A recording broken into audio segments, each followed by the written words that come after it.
우리의 기쁨이 되시는 주님을 찬양합니다. 항상 기뻐하라고 말씀하신 하나님의 말씀을 따라 매 순간 우리의 삶이 기쁨이 넘치기를 간절히 소망합니다. 오늘 선포되는 말씀을 통해 하나님께서 우리에게 주신 기쁨을 발견하고 풍성히 누리게 하여 주시옵소서. 전하는 자의 입술을 지켜주사 하나님의 마음이 온전히 전하게 하시고 듣는 자들의 마음을 어루만져 주사 우리를 향한 하나님의 마음을 깨달아 알게 하여 주시옵소서. 감사드리며 예수 그리스도 이름으로 기도합니다. 아멘. 오늘 함께 나눌 말씀은 창세기 1장 31절의 말씀입니다.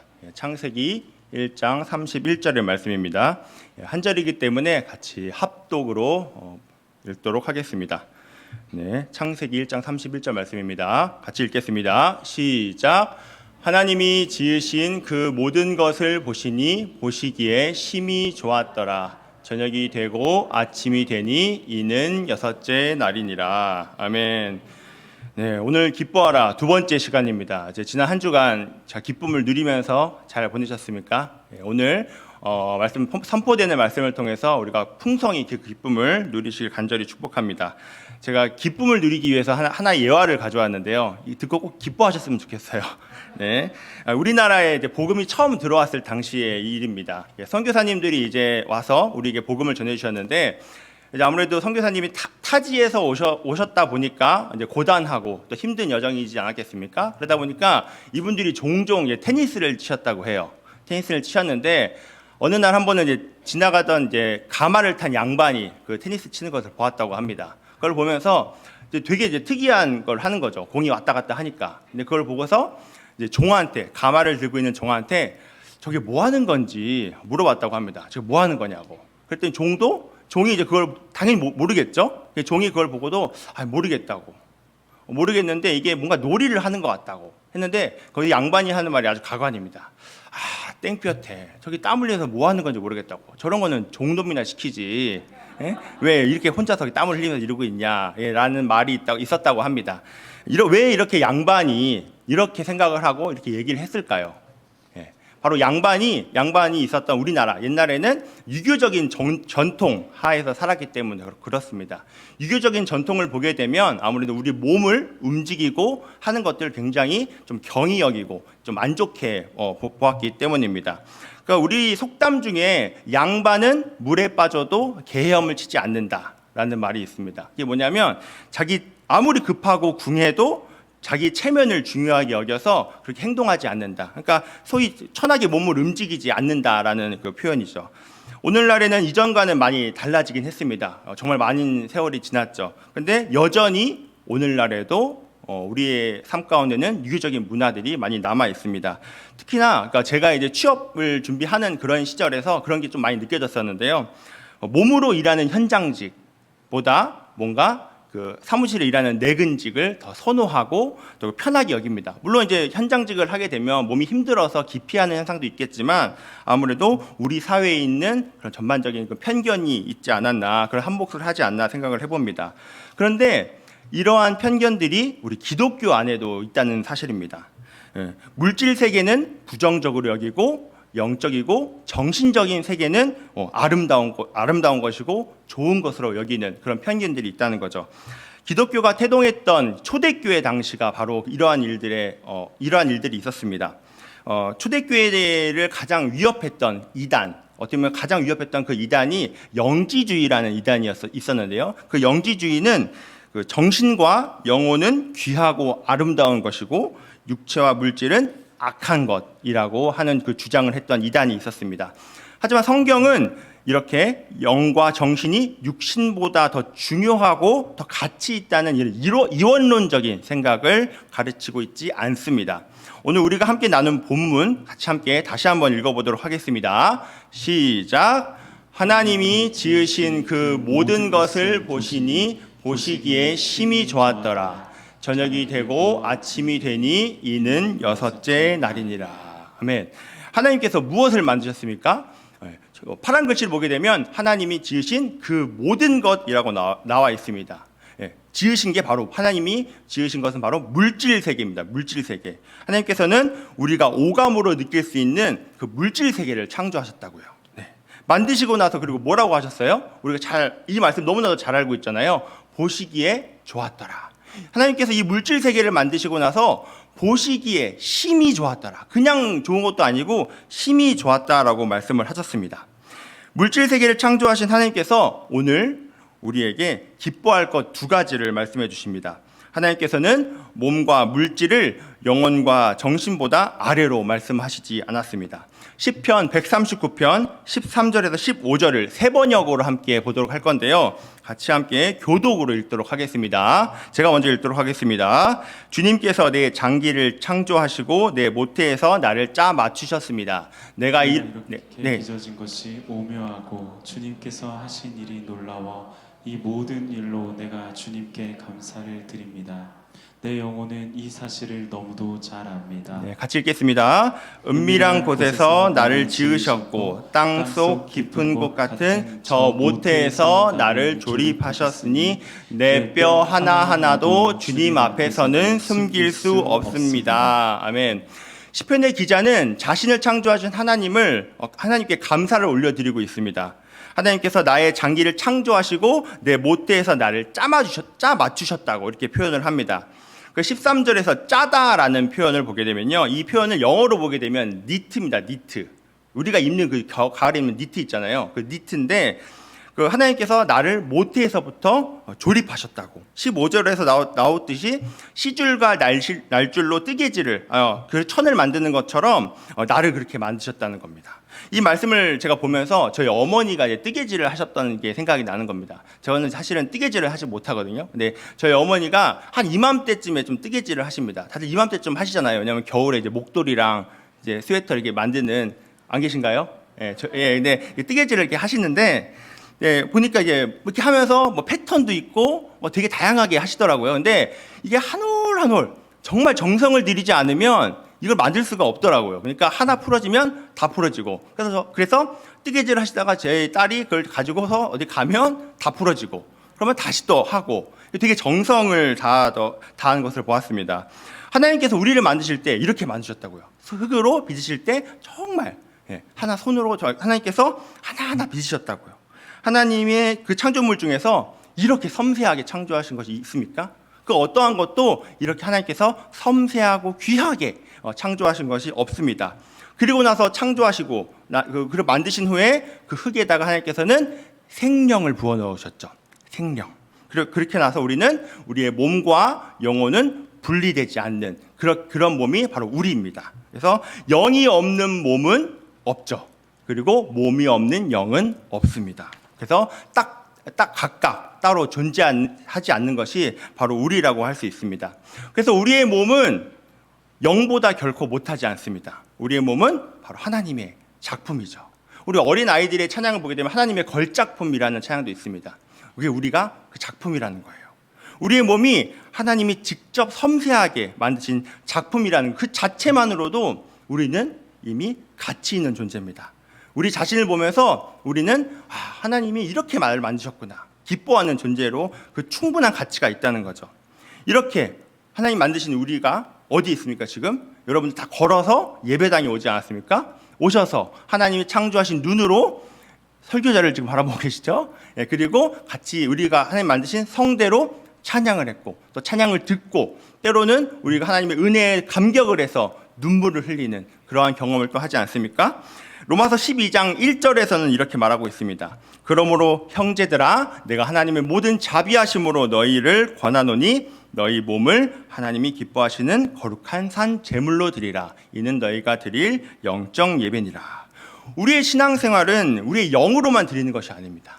영으로만 드리는 것이 아니라 우리의 몸과 영혼 모두가 하나님께 산 제물로 드려질 때야말로 비로소 영적 예배라고 하나님께서는 말씀하고 계십니다.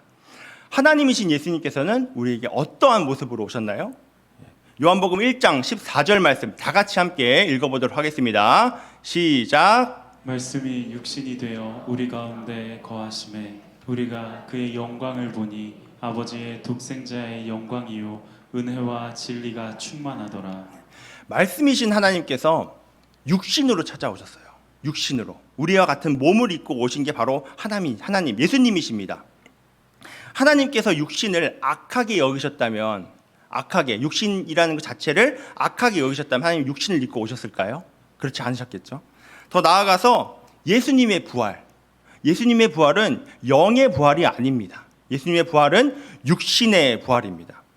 그래서 예수님께서 육신의 부활을 하셨기 때문에 우리도 몸의 부활을 바라볼 수 있게 된 거 아닙니까? 그래서 우리가 사도신경 마지막에 뭐라고 신앙 고백을 합니까? 몸이 다시 사는 것과 영원히 사는 것을 믿사옵나이다. 아멘이라고 사도신경을 우리가 같이 마무리를 하게 됩니다. 하나님께서는 부활할 때에도 그분이 창조하신 우리의 몸도 같이 부활시켜 주시겠다고 약속을 해 주셨습니다. 우리의 몸은 결코 천하거나 악한 것이 아닙니다. 스바냐서 3장 17절의 말씀처럼 하나님께서는 우리가 어떠해서 우리를 사랑하는 것이 아니라 우리 존재 자체, 그냥 그 존재 자체만을 사랑하고 계셔서 기뻐서 어쩔 줄 몰라 하십니다. 우리는 그 사실을 잊지 말아야 할 겁니다. 우리도 하나님이 창조하신 우리 몸 그 자체만으로, 하나님이 나를 그렇게 보시면서 기뻐하시는데, 하나님도 기뻐하시는데 내가 나를 보면서 미워하거나 싫어하는 것이 아니라 나의 존재 자체만으로 바라보면서 너무 기뻐하는 우리가 되기를 축복합니다. 오늘 하나님이 주신 기쁨, 그 첫 번째로 하나님이 세심하게 창조하신 우리의 몸을 기뻐하라고 하셨다면, 그 두 번째로는 자연입니다. 시편 8편 1절에서 4절, 1, 3, 4절만 같이 함께 읽어보도록 할 건데요. 제가 먼저 읽도록 하겠습니다. 새 번역입니다. 주 우리 하나님, 주의 이름이 온 땅에 어찌 그리 위엄이 넘치는지요.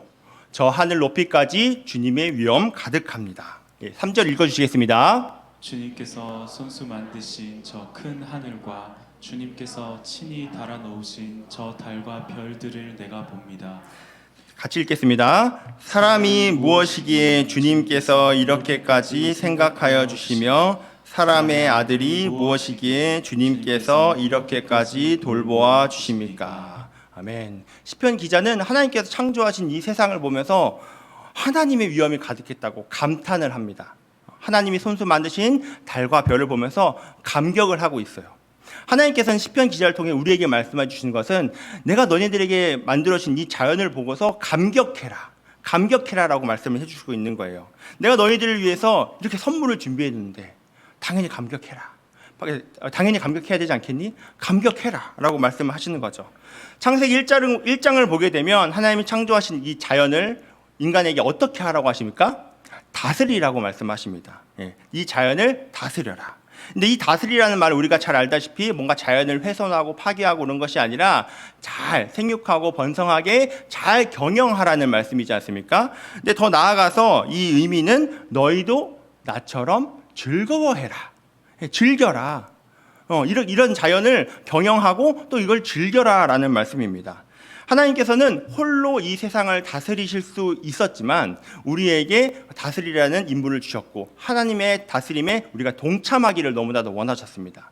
근데 그 다스림, 그 경영하는 것뿐만이 아니라 하나님께서는 이 세상을 보시면서 보시기에 심히 좋았다라고 느꼈던 그 감정을 우리도 같이 함께 느끼시기를 너무나도 원하신다는 겁니다.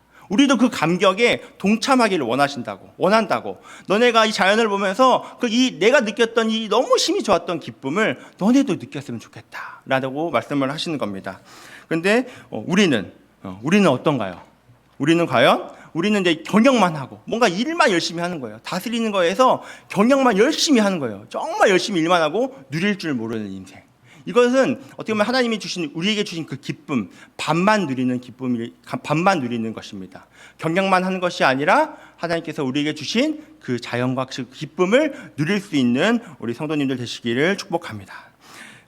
신명기에서는 기뻐하라라는 말이 굉장히 많이 등장합니다. 내가 너에게 준 소산, 곡식, 그 선물로 준 이 땅에서 모든 것을 가지고 내 앞에서 기뻐하라라고 말씀하십니다.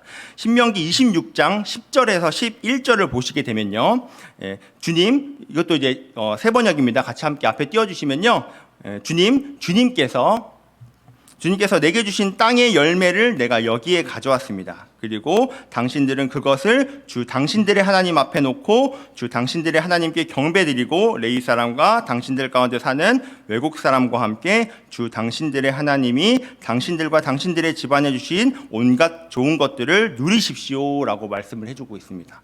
그래서 신명기 12장 7절에서는요, 당신들은 주 당신들의 하나님이 계시는 그 앞에서 먹도록 하십시오.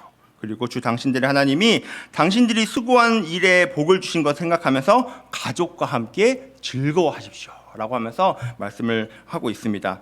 하나님께서는 홀로 누리라고 하는 것이 아니라 함께 누리라고 우리에게 말씀을 해주고 계십니다. 내가 너희들 위해서 엿새 동안 창조하면서 이렇게까지 준비했으니까 그것을 함께 누려라 라고 말씀을 해주시고 계신 거죠. 우리 성도님들께서는 하나님이 우리에게 주신 자연, 하나님이 원하시는 만큼 잘 누리고 계신가요? 누리고 계신가요? 날씨가 너무 좋은데 요즘에 어떻게 잘 누리고 계신지 모르겠습니다. 우리 기독교 절기 중에 하나님이 주신 자연의 소산물, 앞서 말했지만 신명기에서 감사하라고 말씀하셨던 것처럼 하나님이 주신 그 자연의 소산물로 감사를 드리는 절기가 있죠. 그 절기도 이제 한 달 앞으로 다가왔는데 뭐죠? 네, 그렇죠. 추수감사절이죠. 한 해 동안 우리에게 주신 소산물에 대한 감사하는 날, 바로 그 추수감사절입니다. 예전에 제가 어렸을 때 전 이 추수감사절이 작은 교회에 있었거든요. 근데 추수감사절을 사실 되게 기다렸었어요. 다 기다리시겠지만, 근데 왜 그랬냐면 옛날에는 다 이렇게 앞에다가 과일이나 곡식 이렇게 조금씩 십시일반 가져와서 이렇게 상 차려놓지 않습니까? 근데 그때는 어떤 평상시에 먹어보지 못하는 정말 특이한 과일들이 가끔가다 나옵니다. 그러면 그걸 먹고 싶어서 앞에서 이렇게 보고 있는 거예요. 아, 저거 먹고 싶어가지고. 뭐 사과, 배 이런 거 말고 당시에 되게 귀했던 망고 이런 거 가끔 나오거든요. 그러면 근데 이걸 기다리는 거예요. 아, 저거 어떻게 맛볼 수 있을까? 그 설렘이 있었거든요. 그 기쁨이 있었는데 지금 그런 게 없어요. 지금 제 얼굴을 보면 그런 기쁨과 설렘이 사라진 제 자신을 보면서 참 안타까운 마음이 듭니다. 우리가 하나님이 주신 그 기쁨, 이전에 느꼈던 그 기쁨과 설렘을 우리가 회복하기 위해서는 세 가지의 단계가 필요합니다. 그 첫 번째로는 하나님이 주신 그 기쁨을 누리는 삶. 그 첫 번째로는 그릇된 가치관을 버려야 됩니다. 가장 먼저 우리가 지녔던 잘못된 가치관을 버려야 된다는 거예요. 우리의 모습 중에는 아까 앞서 언급했던 가마를 타고 갔던 양반의 모습은 없었는지, 땀을 흘리는 걸 보면서 천하네, 잘못됐네 하는 모습이 없었는지 한번 생각해 보아야 합니다. 영적이고 정신적인 것을 하나님이 창조하신 몸과 물질적인 것보다 더 우월하게 여기는 것, 그런 것들을 없었는지 돌이켜 보아야 될 것입니다. 사실 저 또한 이러한 선입견과 잘못된 가치관이 있었는데 참 부끄러운 얘기입니다.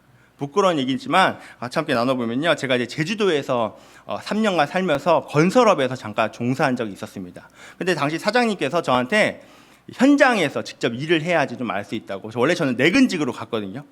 공무 이렇게 컴퓨터로 하는 일인데 그것도 현장을 가봐야 알 수 있다고 해서 현장을 갔습니다. 현장 갔는데 제가 생각했던 현장 그 이상인 거예요. 진짜 옷을 입을 때 제가 옷을 좀 이제 추리닝 갖고 입고 갔더니 그런 거 입고 오지 말고 그냥 아예 누더기로 입고 오라고 그런 겁니다. 그래서 진짜 정말 제가 생각하는 저희 집에서 가장 누더기를 입고 왔는데 그것도 너무 깨끗하다고.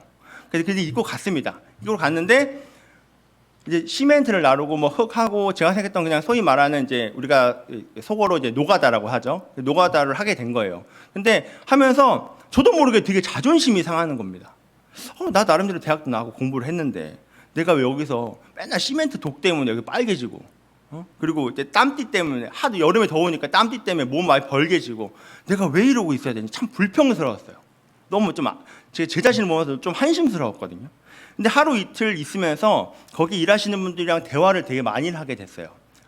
거기는 제주도 같은 경우는 뭐 불법 체류자도 많고 육지에서 넘어오신 분들이 되게 많거든요. 참 어려우신 분이 되게 많았어요. 근데 대화를 나누다 보니까 내가 정말 잘못 생각했구나.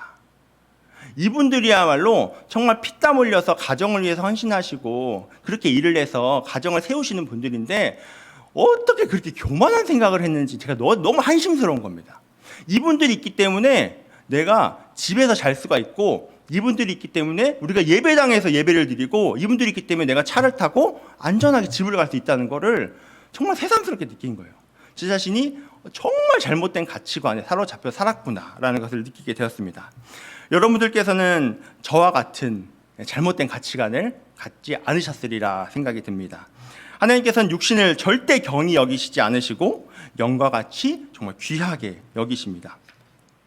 우리가 하나님이 주신 그 몸으로 일할 때 그 기쁨, 몸으로 일할 때 그 기쁨과 감사를 그 현장 가운데서 누리시기를 간절히 축복합니다.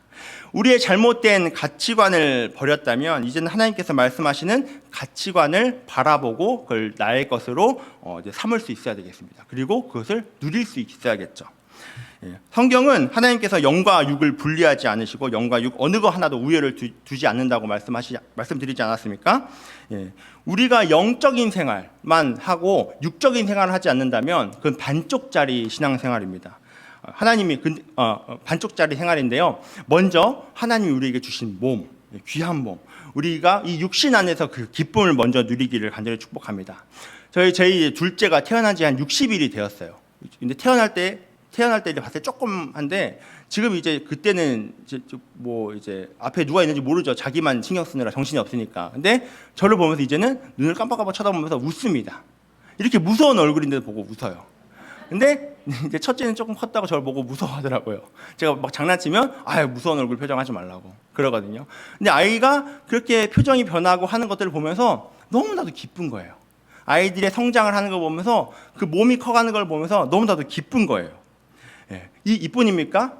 우리가 우리의 눈을 통해서 사랑하는 사람을 바라보고 또 내가 좋아하는 음악을 듣고 귀로 음악을 듣고 또 이 코로 맛있는 음식을 냄새를 맡고 또 먹고 입으로 먹고 하는 그 시간을 갖지 않습니까?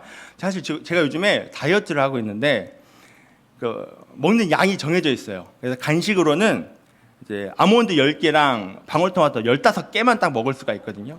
근데 그 하나하나를 먹으면서 이게 얼마나 귀한지 몰라요. 이 하나하나 사라질 때마다 뭐 엄청나게 사라지는 것 같아요. 그러니까 그만큼 저는 이거 하나하나를 누리면서 제 입에 들어가서 배고프니까 얼마나 그 감사가 나오는지 모르겠습니다. 우리는 하나님이 우리에게 주신 그 오감으로 그 기쁨을 풍성하게 누릴 수 있습니다. 여러분들도 하나님이 여러분들에게 주신 그 오감을 풍성히 누리시기를 간절히 축복합니다. 사실 우리의 몸에 대해서 진정으로 기쁨과 감사를 누릴 수 있을 때는 사실 우리의 몸이 연약할 때, 아플 때, 고통받을 때잖아요. 그러면서 그때 사실은 되게 기쁨에 우리의 기쁨을 누린다는 거에 대해서 다시 한번 감사를 자기 몸을 생각하면서 감사를 고백하게 됩니다. 제가 이제 군대에 있을 때 오늘 되게 제 얘기를 많이 하게 됐는데 군대에 있을 때 제가 이제 사고로 허리가 부러지는 부상을 당했었어요. 그래서 한 4개월 정도 입원을 했었는데 그중에 한 달을 아예 그냥 누워서 모든 것을 하는 시간을 보냈었습니다. 그러니까 먹고 자고 하는 그 모든 것까지. 그러니까 정말 힘들었던 시간이었거든요. 그래서 제가 그때 누워 있으면서 어머니한테 갓난아기가 된 것 같다고.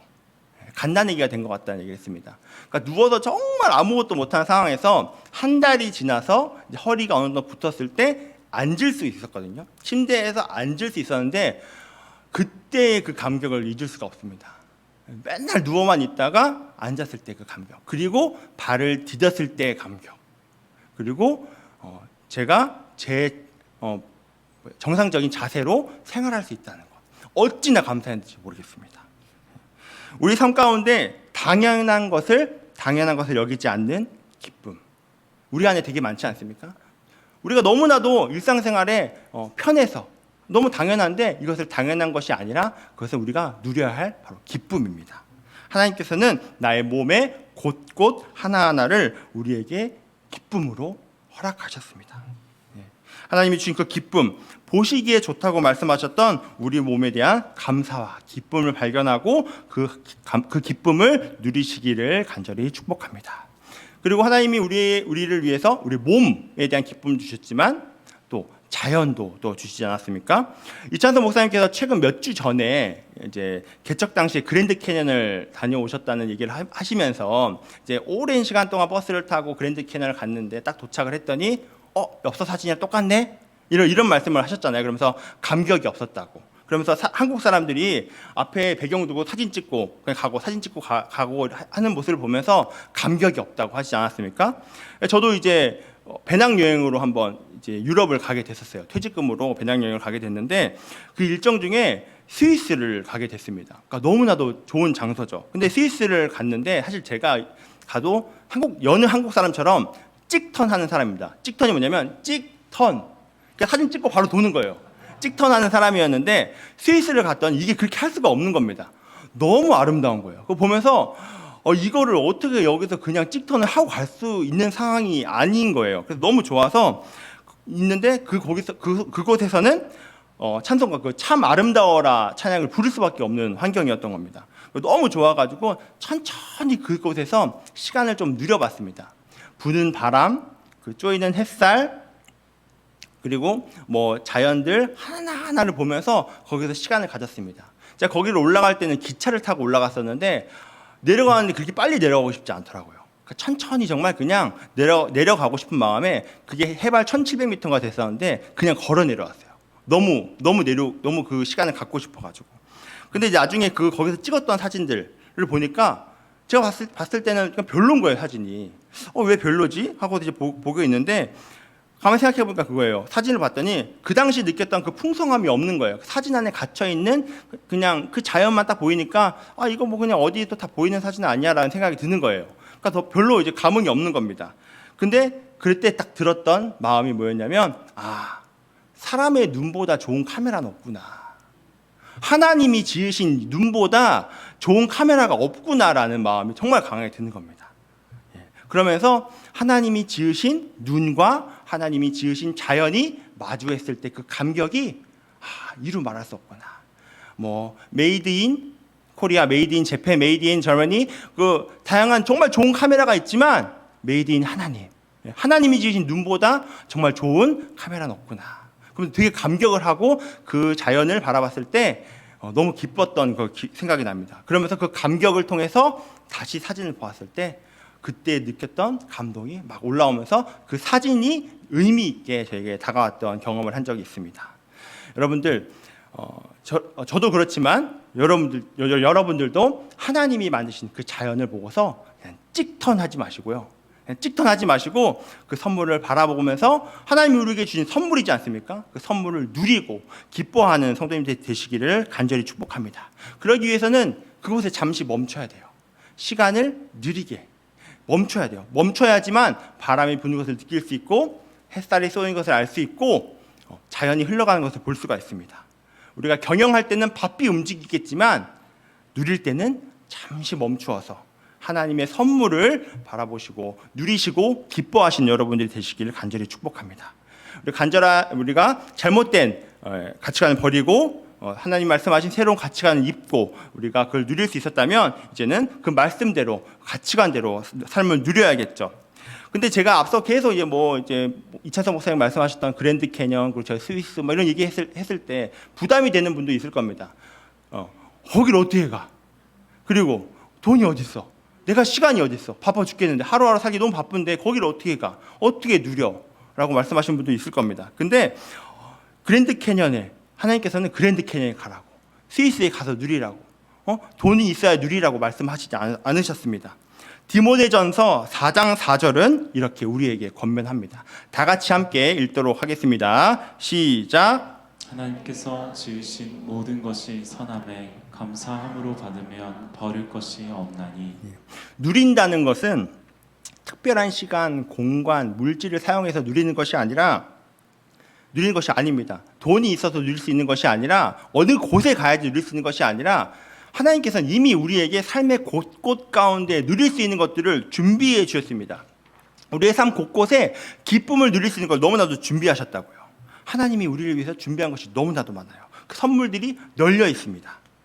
우리가 발견하지 못하고 누리지 못할 뿐이지 하나님께서는 우리를 위해서 너무나도 많은 것들을 다 펼쳐놓고 그것을 누리라고 하고 계십니다. 제가 이제 오늘 말씀을 준비하면서 이제 설교문을 이렇게 작성을 하는데 한번 여기 부분에서 되게 멈춰지게 됐어요. 왜 그랬냐면 당장 말씀을 전해야 되는데 설교문을 작성해야 되는데 빨리 해야 되는데 왜 멈춰지게 됐냐면 하나님이 저에게 주신 감동은 여기서 떠나라였습니다. 내가 너에게 준비한 것이 얼마나 많은데 그걸 누려야지 않겠니? 빨리 나가서 너의 일상의 곳곳에 있는 나의 선물들을 누려라 라는 마음을 주시는 거예요. 그래서 제가 노트북을 내려놓고 바로 나갔습니다. 나가서 제 아내와 두 아이를 데리고 집 주변에 있는 하천을 걸었어요. 맨날 걸었던 길이거든요. 자주 걸었던 길이에요. 근데 제가 이 말씀 버릴 것이 없다는 그 말씀을 보고서 그 말씀을 듣고 자연을 바라보니까 너무나도 풍요로운 거예요. 너무나도 기쁜 거예요. 하나님 이런 것들을 나에게 보여주시는구나. 이걸 누릴 수 있게 해주시는구나. 너무나도 기쁜 거예요. 1시간밖에 되지 않은 시간 동안에 너무나도 그 기쁨을 누릴 수 있었습니다. 그러고 보니까 제 아내랑 아이들과 이렇게 나온 게 너무나도 오랜만인 거예요. 한편으로는 미안하더라고요. 그래서 그 누릴 수 있음에 너무 감사하고 제가 또 그럴 수 있었기 때문에 이렇게 같이 말씀을 나눌 수 있어서 너무나 기쁩니다. 제가 만약 그때 나가지 않고 노트북 안에서만 말씀을 준비하면 무슨 의미가 있겠습니까? 나가고 누릴 때야 비로소 우리의 삶이 풍요로워짐을 느낄 수 있었습니다. 말씀을 마무리하겠습니다. 하나님이 우리에게 원하시는 삶은 우리가 항상 기쁨을 누리는 삶입니다. 테니스를 치는 것을 보고서 전 종놈이나 지키지 하고 했던 양반이 아니라 테니스를 치면서 땀을 흘리고 기쁨을 누리는 삶, 이것이 바로 하나님이 기뻐하시는 우리의 삶입니다. 그리고 하나님이 지으신 이 세상을 보면서 하나님이 지으신 눈이야말로 세상에서 그 어떠한 카메라보다도 제일 좋은 카메라다라고 고백할 수 있는 우리가 되기를, 이렇게 살아가기를 너무나도 원하십니다. 우리가 행복하고 기쁨의 삶을 살도록 하나님은 이미 우리에게 너무나도 많은 것을 주셨습니다. 우리에게 주신 그 기쁨을 우리가 반만 누리지 말고 우리가 다 전부 누렸으면 좋겠어요.